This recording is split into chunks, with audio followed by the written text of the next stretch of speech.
토론은 덴마크 코펜하겐 대학교 한국학 교수이신 바바라 왈 교수님과 고려대학교 미디어학부 신혜린 교수님께서 함께 해주시겠습니다. 네, 지금 나오시고 계신데요. 큰 박수로 부탁드립니다. 바바라 왈 교수님께서는 독일 함부르크 대학교 한국학과 교수를 역임하셨고요. 현재 코펜하겐 대학교 한국학 교수로 재직 중이십니다. 구운몽과 서유기와 같은 한국의 고전문학과 한국문화를 구체적으로 알리는 연구를 활발히 수행하고 계십니다. 신혜린 교수님께서는 현재 고려대학교 미디어학부 교수로 재직 중이시고 고려대학교 문화관 인공지능연구센터의 센터장을 맡아서 디지털 시대 한국문화 연구를 이끌고 계십니다. 이번 토론의 소주제가 디지털 시대의 한국문화 연구인 만큼 교수님의 고견이 궁금해집니다. 네, 먼저 바바라 왈 교수님 토론 부탁드립니다. 네, 감사합니다. 이 포럼에 초대해 주셔서 너무 감사합니다. 오늘 발표 들으면서 많이 생각하게 됐는데 해결책이 어떤 게 있을까 아직 고민하고 있는, 같이 고민할 수 있어서 좀 기분이 좋습니다. 그리고도 제 이름을 이 바바라 왈리라고 하셔서 너무 감사드립니다. 지난번 바바라 팔리라고 하면 그래서 학술대 내내 이거 사람들 바바라 안녕하세요 이렇게 이야기했는데 전 석사 때는 성균관 유교 철학 공부했었는데 그때도 되게 유용했어요. 이름 바바라왈, 맹자왈, 궁자왈. 그래서 갑자기 깊이가 있는 것처럼 이렇게 들리는데, 네. 아까 그레스코 교수님이 지적하신 것처럼, 아까도 말씀하신 것처럼 오늘날의 인문학은 그 어느 때보다 중대한 기로에 서 있습니다. 한국 문학의 미래를 위한 전략은 학문적으로 단단해야 할 뿐만 아니라 변화하는 문화적, 기술적 환경에 적응할 수 있어야 합니다. 인문학의 가치가 끊임없이 도전을 받고 특히 덴마크에서는 항상 실용적인 기술을 강조하는데요. 그래서 이런 상황에서 이런 압박 받고 있죠. 그래서 우리는 스스로에게 다음과 같은 질문들을 던져봐야 할 것입니다. 그래서 이거는 제가 그냥 상상한 게 아니고 사실 지금 코펜하겐에서 여러 동료하고 이야기해봤는데 지금 중국학 교수였는데 챗GPT에서 이렇게 잘 번역되어 있는데 당연히 어제도 여러 여기 연구자하고 이야기했는데 시는 잘 번역되어 있지 않지만 그래도 어느 정도는 대화는 잘 번역하죠. AI는 쓰면. 그래서 이런 시대에서 과연 중국어 배울 필요가 있을까? 그래서 교수님이 코펜하겐에서 일하는 교수가 자기는 한자 배우기 위해서 시간 너무 많이 투자했는데 차라리 이 시간을 다른 데 투자하는 게 낫지 않을까. AI 이렇게 언어를 잘 번역하는데. 그리고 또 문학을 이렇게 지금 챗GPT한테 물어보면 소설을 몇 초 만에 요약도 할 수 있고 분석할 수도 있는데 그러면 문학을 공부할 가치가 있을까? 그래서 사실 지금 학생을 위주로 생각하는데 우리도 어제도 이야기 많이 했었는데 지금 학생 발표라도 사실 이거 지금 한국 문학에 대해서 잘 알아야 잘 발표해지는 게 아니고 챗GPT 잘 사용할 수 있으면 발표는 너무 잘하죠. 예, 그래서 이런 전 원래 15분 있었죠. 지금 벌써 예. 그래서 이와 같은 질문들은 추상적인 것이 아니라 오늘날 학생들이 직면하고 있는 현실적인 고민입니다. 한국 문학의 입지를 새롭게 조명해보는 이 자리에서 우리는 지속 가능하고 미래지향적인 교육 과정을 만들어 나가야 합니다. 즉 교육을 명목으로 인문학의 본질을 희생하지 않은 교육 과정, 문학이 시대에 뒤처진 것이 아닌 여전히 필수적인 것임을 보여주는 교육 과정을 필요한 것입니다. 최근에 정치 문화적 혼란을 통해 한 가지 분명해진 사실이 있다면 어느 때보다 우리는 동의하는데 인문학이 더욱 철실하게 필요하다는 것입니다. 인문학의 중심에는 인간의 상호 이해를 촉진하는 가장 강력한 도구인 문학이 자리 잡고 있습니다. 그래서 제 생각에는 인문학의 중심은 문학인데 그런 문학이 아주 중요한 역할을 하고 있죠, 지금.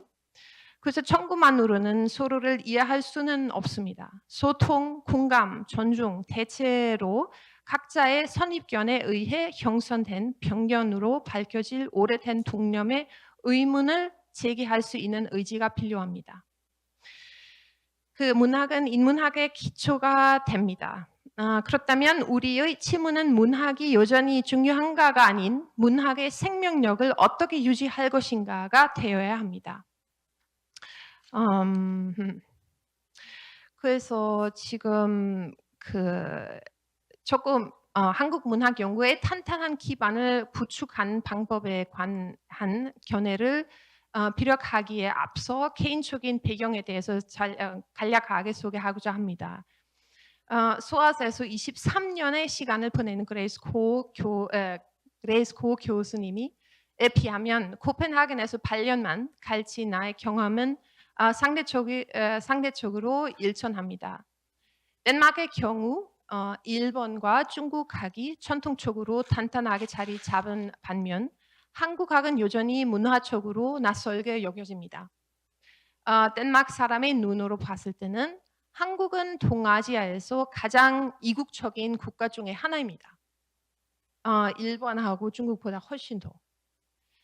이러한 상황에서 가장 큰 어려움을 거부하면 덴마크에서 한국어를 유창하게 구상할 수 있는 한국 전문가의 수가 제한적이라는 점입니다.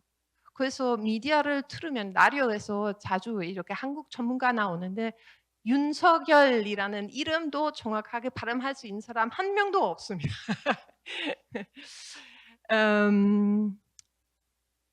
코펜하겐 대학교에서 한국학과가 설립된 지 수십 년이 되었지만 2021년이 되어서야 석사 과정이 비로소 자리를 잡았고 그에 따라 첫 번째 졸업생들이 이제 막 취업 시장에 진출하기 시작합니다.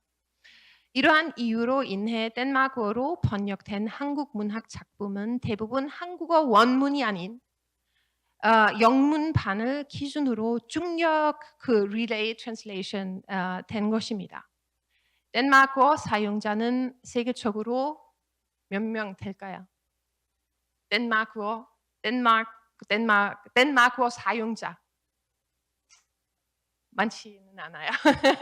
600만 명에 불과하기 때문에 번역만으로서는 살아남을 수는 없습니다. 그래도 그래서 경제적으로 지속 가능한 작업이 아니죠. 즉 이 일만으로 생계를 유지할 수 없기 때문에 덴마크의 문학 번역가들은 지금 우리 학생들이죠. 사실 제 생각에는 다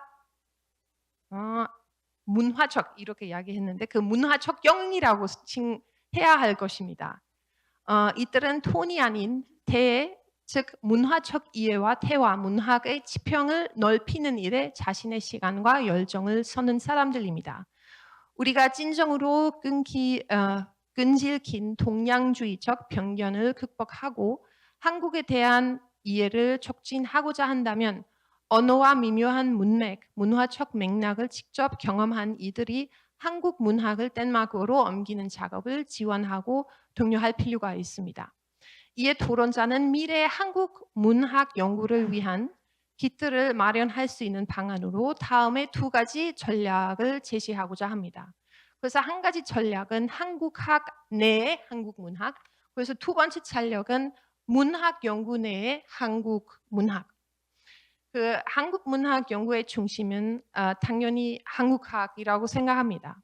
그레이스 교수가 강조하신 것과 같이 한국 문학 작품과 의미 있는 방식으로 상호작용하기 위해서는 탄탄한 한국어 구사 능력이 필수적입니다. 한국학 프로그램은 전통적으로 언어 교육의 국가적 중심지 역할을 해왔으며 정도의 차이는 있겠으나 이러한 상황은 오늘날에도 변함이 없습니다. 이런 측면에서 덴마크에 대해 생각해 보면 그처럼 작은 나라에서 한국 문학을 연구해야 하는 이유가 무엇일까요? 개별적으로는 중요해 보이지 않은 작은 나라 해도 덴마크는 피영어권 유럽 국가들이 한국학에 참여하면서 마주하는 폭넓은 동향을 보여주는 흥미로운 사례가 되기 때문입니다. 그레이스 코 교수는 수어의 교육 과정에 한국 문학이 반영된 과정에 대해서 설명하셨는데 이에 비해 덴마크의 한국학 팀은 규모가 훨씬 작아 한국어 강사 2명과 박사학위 있는 교수 2명으로 구성되어 있습니다. 그래서 예를 들면 뭐 문학 수업을 한국 문학 수업을 따로 구성할 수는 없고 저희는 오히려 예를 들면 어떤 주제를 정해서 예를 들면 뭐 2주 그래서 문학에 관심이 있는 학생들은 이 문학 작품을 가지고 2주에 대해서 논문을 쓸 수 있고 뭐 만일 중교에 대해 관심이 있으면 중교적인 그 방법으로 2주에 대해서 쓸 수 있다는 거죠. 소아스와 달리 코펜하겐 대학교는 매년 그 지원자는 한 100명 정도 되는데 그 100명에서 20명밖에 그 뽑을 수는 없어요. 그래서 다행히 오늘 이런 이야기도 했었는데 20명 되면 아직 이름을 기억할 수 있죠. 그래서 이건 아주 중요한 것 같은데 30명 넘으면 기억하기가 힘들고 20명은 딱 적당한 것 같습니다. 근데 이거는 또 뭐 코펜하겐 찰해서 이렇게 한 게 아니고 그 제도가 달라서 그런 거예요. 그런데 최근 유럽 천역에서 언어 교육을 경시하거나 완전히 배제하는 아시아 프로그램이 확산되는 것은 상당히 우려되는 일입니다.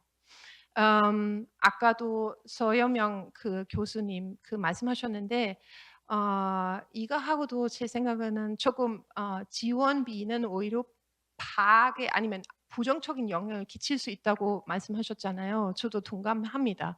그 지원은 특히 제 생각에는 오히려 번역원은 지원을 잘 하시는 것 같습니다.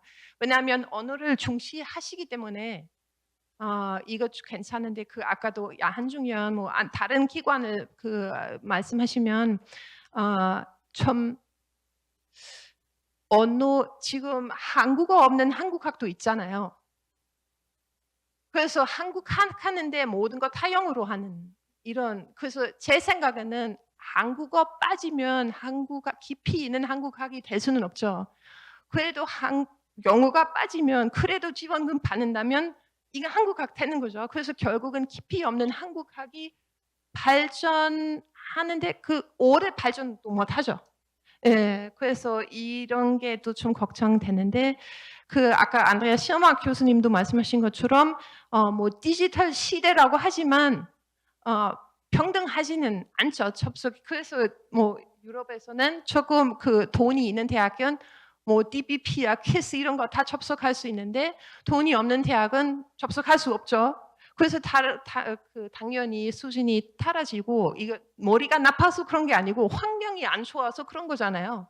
그래서 이런 그 평등 한국학 아니면 한국 문학 평등해지기 위해서 정말 그 좀 평등하게 예를 들면 데이터베이스 DBP야 KISS 평등하게 지원을 하는 이런 프로젝트 했으면 좋겠는데 대부분 뭐 한국 기관 보면 잡을 수 있는 것, 보이는 거, 오래 가지는 않지만 딱 눈에 보니까 뭐 코리아 어떤 의미인지 아시죠?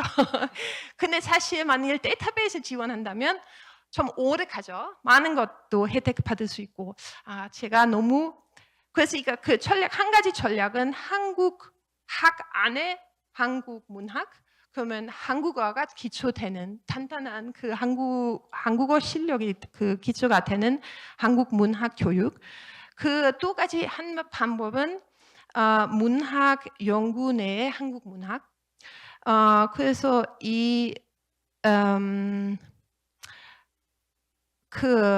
제 생각 이상적으로는 만일 한국 문학 전문가라면 어떤 외국 대학교에서 문학과가 있으면 그 문학과 안에 그 한국 문학 전문가도 있으면 제일 이상적이죠. 근데 예를 들면 코펜하겐에서 작은 대학교에서는 이거는 현실적이진 않죠. 지금 비교 문학과 봤을 때는 대부분 다 유럽 그 문학 전문가인데 요즘에 포닥 뭐 중국 문학에 그 중심하는 포닥 한 명 이렇게 생긴 거예요. 예. 그래서 또 한 가지 아까도 좀 고 교수님이 말씀하셨지만 조금 더 만일 비교 문학처럼 이게 조금 더 많은 사람 위해서 한국 문학을 가르친다면 한국어 능력이 빠지는 거잖아요. 그래서 이거는 지금 정말 우리가 뭐 원하는지 당연히 많은 사람한테 홍보하고 싶지만 그래도 또 깊이 있어야 되잖아요. 그래서 제 생각에는 지금 이 두 가지 방법을 중에서 좀 균형을 잡고 이렇게 해 나가야 될 것 같습니다. 네, 감사합니다. 네, 감사합니다. 뭐 무엇보다 지속 가능한 외국 문학으로서의 한국 문학 교육을 위해서는 한국어 교육이 빠지면 안 된다 이렇게 강조해 주신 것 같은데요. 네, 이어서 신혜리 교수님 토론 부탁드리겠습니다.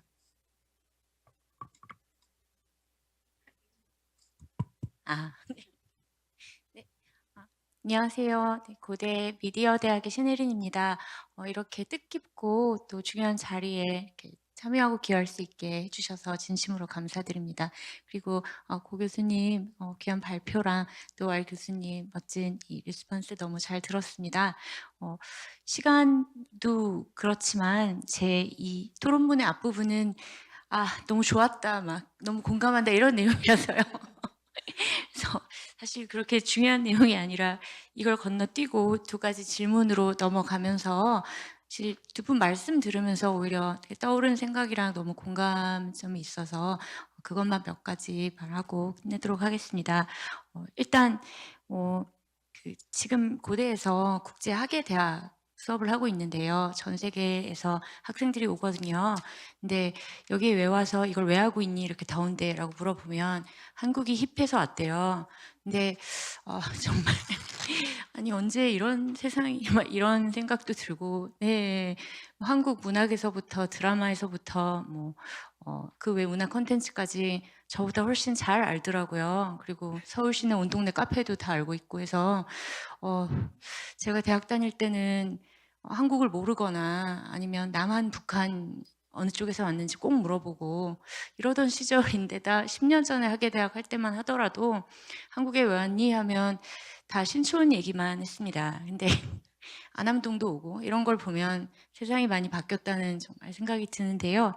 하지만 또 그런가 하면 고 교수님 말씀 들으면서 너무 공감이 간 게 10명, 20명 하다가 이제 막 80명, 100명 되니까 이렇게 깊이 알고 학생들 이름 알고 이런 시간이 없어지고 기회가 없어지는 게 아쉽다고 또 알 교수님도 말씀을 하시는데 너무 공감이 갑니다. 저도 미국에선 한 많아야 20명 하다가 100명, 200명이 되니까 이름도 그렇지만 토론을 못 하게 되더라고요.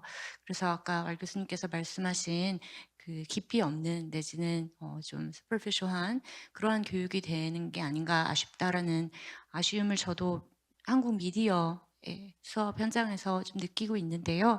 그 토론 얘기가 나와서 그 지금 보 교수님 말씀에도 이제 AI 얘기가 나오잖아요. 근데 제 분야인지라 맨날 생각을 하다 보니까 그 아쉬운 점도 있지만은 이 토론 부분이 특히 아쉬운 점인데요. 또 어떻게 보면 기회가 될 수도 있을 것 같다는 생각이 들더라고요. 그래서 GPT를 물론 써서 애들이 과제를 해오면 발표는 잘해도 토론은 절대로 할 수가 없는. 그래서 현장성이 사라지기 때문에 토론을 하게 되면 이제 그때 거기서 또 뽀록이 나는 그런 현실이잖아요.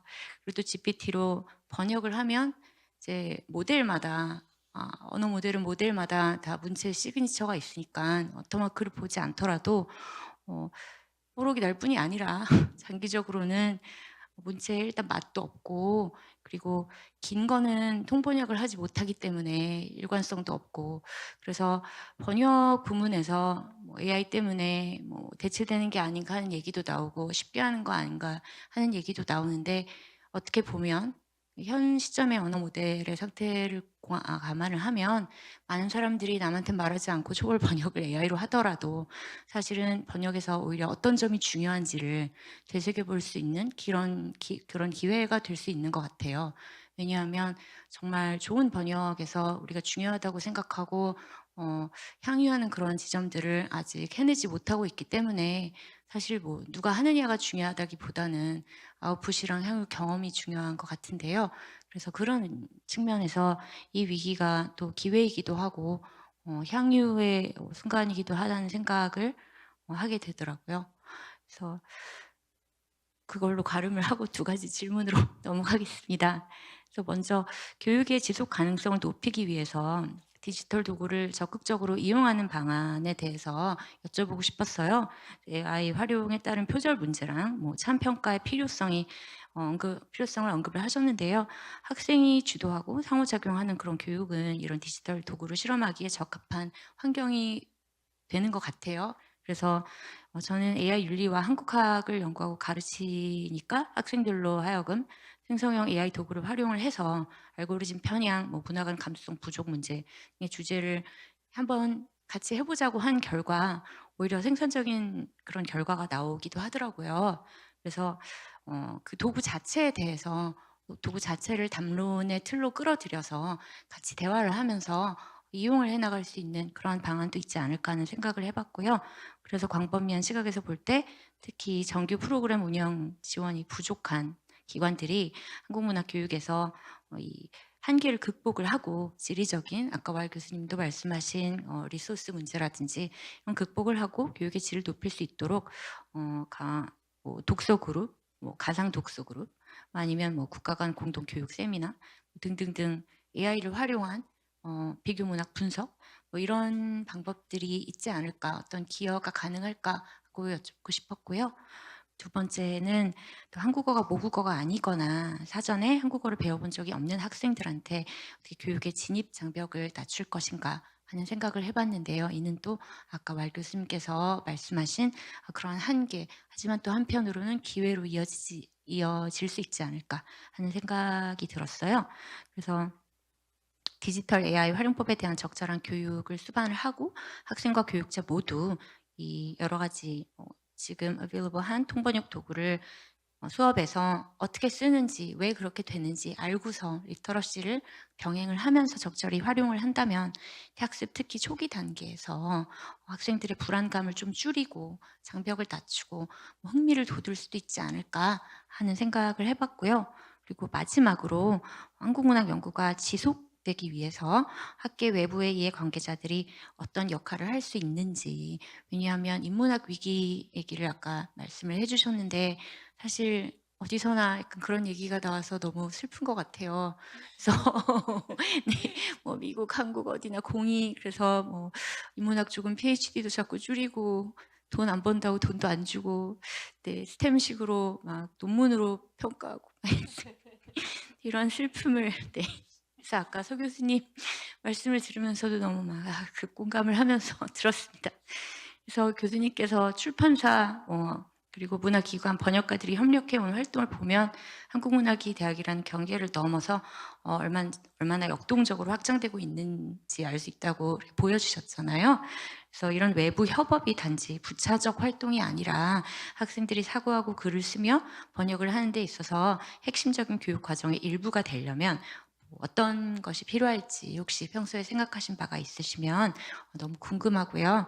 또 인문학이 어떤 실용적인 역할을 하느냐는 꼭 해야 할지 잘 모르겠지만 의문이 종종 제기되는 이 시대에 그 교수님께서 어떤 비평과 대중적 실천이 공존할 수 있다는 모델을 보여주신 것 같아서 그에 대한 교수님 생각이 궁금합니다.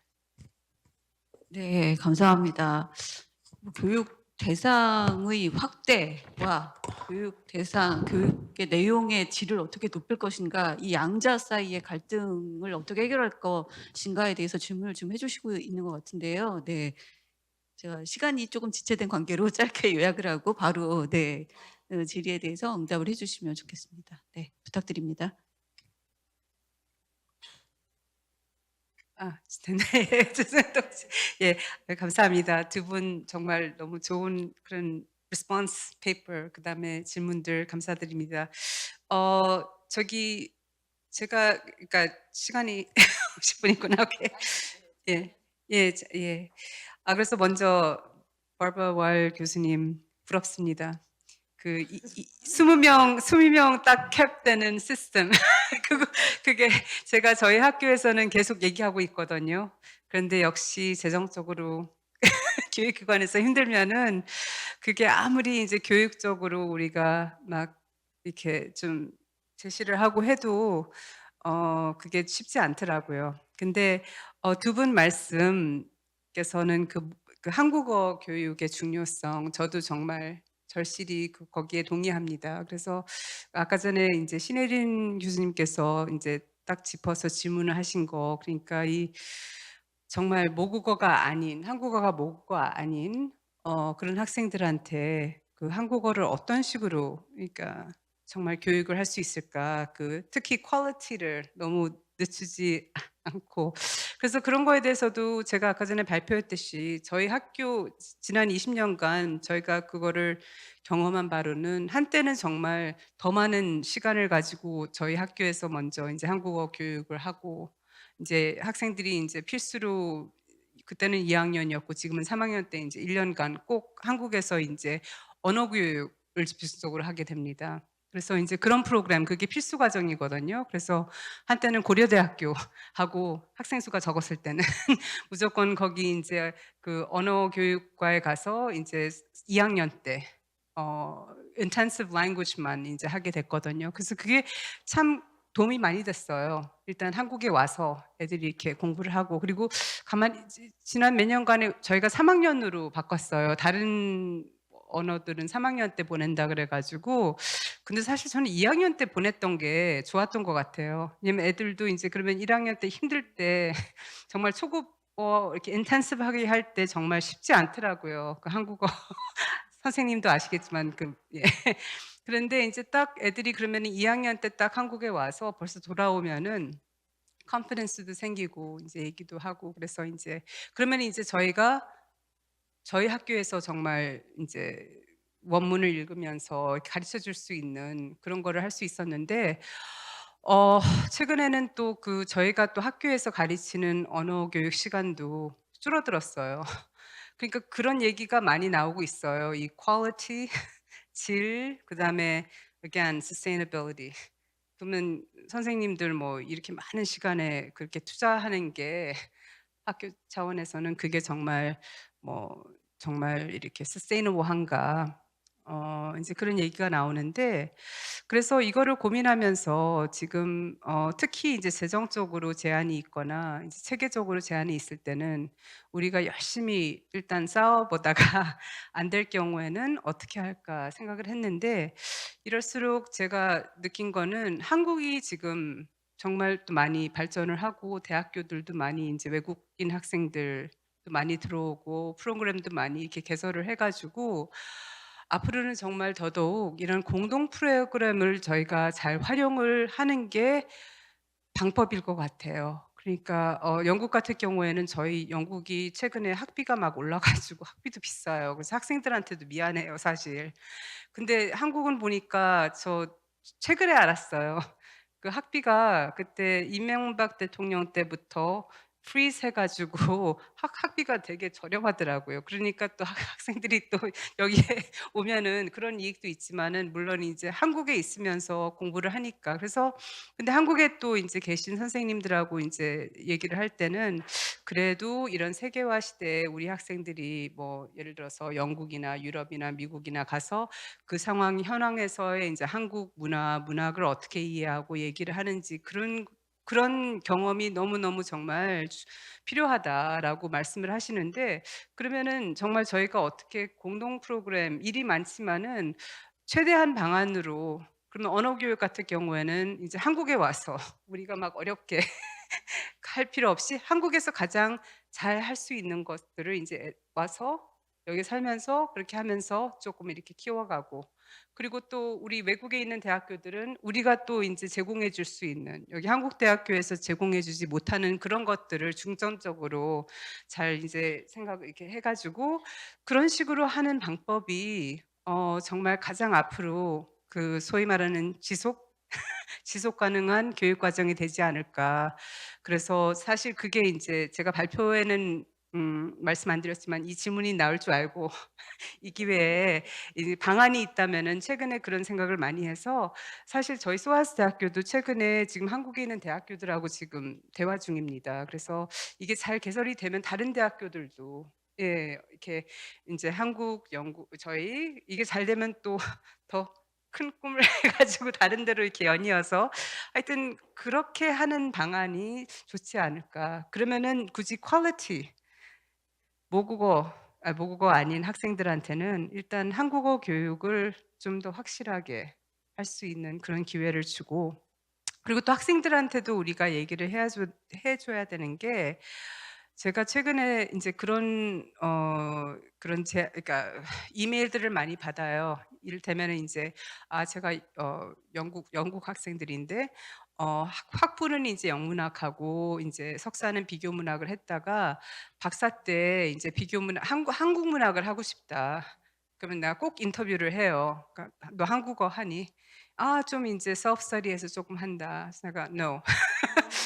필수로 비교문학 저도 사실 비교문학 출신이에요, 학부 때. 그래서 그 비교문학의 어떤 현황과 그다음에 유로센트리즘 인제 그런 거 다 아는데 이론적인 데 있어서는 굉장히 유용할 수 있지만은 일단 한국 문학을 한다 그러면은 제가 인제 학생들하고 인제 그 advise 하면서 얘기를 하는 게 일단 정말로 앞으로 한국 문학 연구자로 출연하고 싶으면 이거는 정말 큰 investment라고 봐야 된다. 그래서 빠른 시일 내에 빨리 이렇게 자리 잡을 거 생각하지 말고 정말 네가 진정으로 요새 또 사실 학교에 자리가 잘 안 나잖아요. 그러니까 사실 박사라고 나는 했으면 좋겠지만 학생들한테 권하기가 참 미안해요. 왜냐하면은 그렇게 열심히 일했다가 나중에 자리가 그렇게 쉽게 나지 않고 고생하는 걸 보면은 근데 인제 그런 학생들한테 얘기를 하는 게 "네가 정말 이거를 진정으로 이건 정말 내가 열정이 있고 어떻게 해서든지 시간과 돈 뭐 투자해서 깊이 있는 그런 연구를 하고 싶다." 그러면은 그렇게 해야 된다. 한국에 먼저 와서 공부를 하고 그런 식으로 저희가 또 학생들한테 계속 advice 해야 될 책임이 있다고 저는 봐요. 예. 그런 게 있고 그다음에 또 AI 활용 ChatGPT 글쎄요. 거기에는 제가 사실 그런 디지털 테크놀로지의 중요성을 알고 있지만 제 분야가 아니라 쪼금 더 생각을 해 봐야 되는데 그 뭐라 그러지? 음 아까 전에 말씀드렸던 참평가 그 authentic assessment 방법들에 대해서는 인제 지금 아이디어 같은 경우에는 에세이 사전에 어떤 그런 연구 에세이보다는 애들이 문학을 읽고 이렇게 개인 저널 그런 거로부터 시작을 해서 물론 그것도 ChatGPT가 할 수 있어요. 근데 제가 아까 전에 발바라 월스님하고 인제 같이 얘기를 하면서 말씀드린 게 이 AI 테크놀로지 있기 전에도 표절하는 학생들은 항상 몇 명 있어요. 그러니까 그런 학생들이 있는가 하면 또 그렇지 않은 학생들도 많습니다. 그러니까 일단 저희가 대체적으로 학생들에게 신용을 트러스트를 주고 일단 그들에게 좀 뭐라 그러지? 긍정적인 어떤 교수법 그러니까 먼저 reflection 생각해서 전어를 하고 그러니까 진정으로 뭐 이렇게 학문적인 에세이를 떠나서 쪼금 더 이렇게 학생들이 정말 문학이 주는 제일 즐거움과 중요한 그런 것을 얘네들이 특히 학부 때는 인제 좀 더 이렇게 생각하고 깊이 있게 할 수 있도록 그런 식의 인제 어떤 어세스먼트가 있을까. 그리고 인제 AI 테크놀로지 같은 경우는 바바라 와일 선생님께서 말씀하셨듯이 그것도 유용한 도구가 될 수가 있거든요, 리서치에 있어서. 그러면은 어떤 식으로 사용하는 게 그게 인제 좋을지 그냥 이렇게 표절을 떠나서 그런 것들도 저희가 사실 인제 가르쳐야 되고요. 예. 그리고 인제 마지막으로는 이런 외부 협업 그런 것들, 이제 활동들 그런 거를 이제 교육 과정의 일부가 되려면은 무엇이 필요할지. 그러니까 그것도 지금 많이 고민하고 있는데 이 커리큘럼만에서 이거를 우리가 어떻게 실질적으로 좀 어떻게 어떻게 발전을 할 수 있을까? 사실 학교 차원에서 그런 얘기를 많이 하고 있습니다. 그래서 저희 컬리지 같은 경우에는 지금 그전에는 학부 논문이 있었거든요. Independent Study Project라고. 근데 그거를 지금 사실 바꿔서 하나의 무슨 조금 더 이렇게 조금 더 이렇게 practical한 그런 인제 논문 프로젝트로 바꿔가고 있어요. 그래서 문학 같은 경우에는 그러면은 그런 데에서 우리가 이런 여러 가지 작가와 번역가와 그런 이벤트들은 문학번역원을 비롯한 한국의 기관들 덕분에 항상 많이 있잖아요. 그래서 그런 것들을 우리가 어떻게 이용하다기보다도 이렇게 저희 그런 활동들을 어떻게 우리 커리큘럼에 그런 식으로 이제 수용할 수 있을지 지금 사실 시작한 단계입니다. 그래서 그런 뭐 학부 마지막 논문 대신에 그런 어떤 프로젝트로 그렇게 할 수 있는 방법은 많이 있을 거라고 생각해요. 그래서 그게 저희가 시작을 하면은 제가 같이 쉐어하겠습니다. 알려드리겠습니다. 그래서 그게 성공적인지 아닌지 예. 그래서 예, 그 정도로 예, 될 것 같은데요. 예. 감사합니다. 네, 감사합니다. 네, 세 분 모두 공동 교육 프로그램의 적극적인 활용이 필요하다. 그리고 동의하시고 지금 여기서 막 논의를 시작하시고 있는 것 같아서 되게 유용한 자리다 이런 생각이 드는데요. 네, 한국 그리고 영어권 교육, 그다음에 비영어권 교육에서의 논의를 이렇게 한 자리에서 하게 된다는 게 굉장히 뜻깊다는 생각이 듭니다. 네, 세 분 발표 토론 맡아주신 세 분께 다시 한번 감사드리면서 이 세션 마치도록 하겠습니다. 감사합니다.